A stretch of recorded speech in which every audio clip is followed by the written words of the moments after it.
Hello.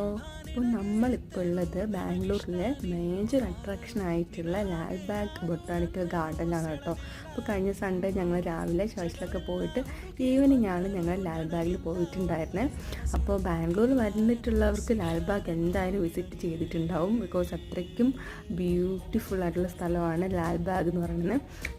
നിങ്ങൾക്കിപ്പോൾ കാണുമ്പോൾ തന്നെ മനസ്സിലായിട്ടുണ്ടാവും, ബോത്ത് സൈഡ്സിലും ഫുൾ ഓഫ് ഫ്ലവേഴ്സാണ്. അതും ബോഗൻവില്ലാസ്. ഫുൾ ഓഫ് ബോഗൻവില്ലയുടെ ഒരു കളക്ഷൻ തന്നെ ഈ ഒരു ബൊട്ടാണിക്കൽ ഗാർഡനിൽ നമുക്ക് കാണാൻ പറ്റും കേട്ടോ. അപ്പം അത്രയ്ക്ക് ഭംഗിയാണ് കാണാനൊക്കെ. ഈ ഒരു ത്രൂ ഔട്ട് ഈ ഒരു ലാൽബാഗ് എന്ന് പറഞ്ഞാൽ ഫുൾ ചെടികളും മരങ്ങളും കൊണ്ട് നിറഞ്ഞതാണ് കേട്ടോ. അപ്പോൾ നിങ്ങൾ വിചാരിക്കും ഇവിടെ ഇത് മാത്രമേ ഉള്ളൂ, വേറെ ഒന്നും കാണാനില്ലേ എന്നൊക്കെ വിചാരിക്കും. അങ്ങനെയൊന്നുമില്ല, അവിടെ ലേക്കൊക്കെ ഉണ്ട്. അപ്പോൾ അതൊക്കെ ഞാൻ അടുത്ത വീഡിയോയിൽ കാണാം കേട്ടോ. ഒരു ഗ്ലാസ് ഗാർഡൻ ഉണ്ട്. അപ്പോൾ ഈ ഒരു ഭാഗത്ത് പണി നടക്കുന്നേ ഉള്ളൂ. അപ്പോൾ അടുത്ത വീഡിയോയിൽ ബാക്കി വിശേഷങ്ങൾ കാണാം കേട്ടോ.